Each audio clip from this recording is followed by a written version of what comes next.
Guys আজকেও কিন্তু আমরা কুটি পাড়াই, ঠিক আছে? আর আমরা ছাড়া একাই খাচ্ছে। গরম, ওই জামারটা ওখানটায় গরম আছে। আমারটা খাই, তারপরে তোর রোজগার তো অর্ধেক দিই। ওরা আর কচু দেবো, তোমারে দেবো না। গাইস এই যে হচ্ছে আমার স্যুপ, ঠিক আছে?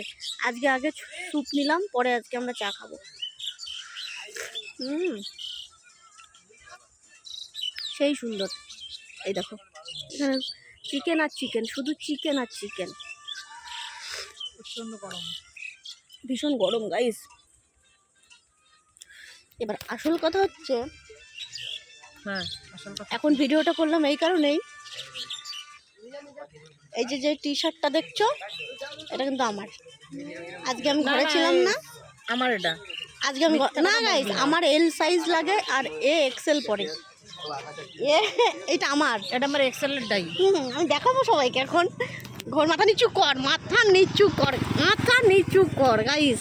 এই দেখো এই যে আমার এল, ঠিক আছে? ও আজকে আমি ঘরে নাই, ও আমার টি শার্ট পরে বাজারে চলে আসছে। ঠিক আছে, আর কোনোদিন করবো না। ঠিক আছে গাইস, আর কোনোদিন করবো না। আমি আসার সাথে সাথে আমি কিন্তু জানতাম না, আমি একটুখানি ভুলবশত পিঠে এখানটা হাত দিয়েছি। ও ভাবছে আমি মানে গেঞ্জি চেক করছি, ঠিক আছে? আমি জানতাম না, ও নিজের মুখ দিয়ে বলে দিয়েছে, বলে আমি তোর গেঞ্জিই পরে আইছি। তো গাইস টাটা বাই বাই।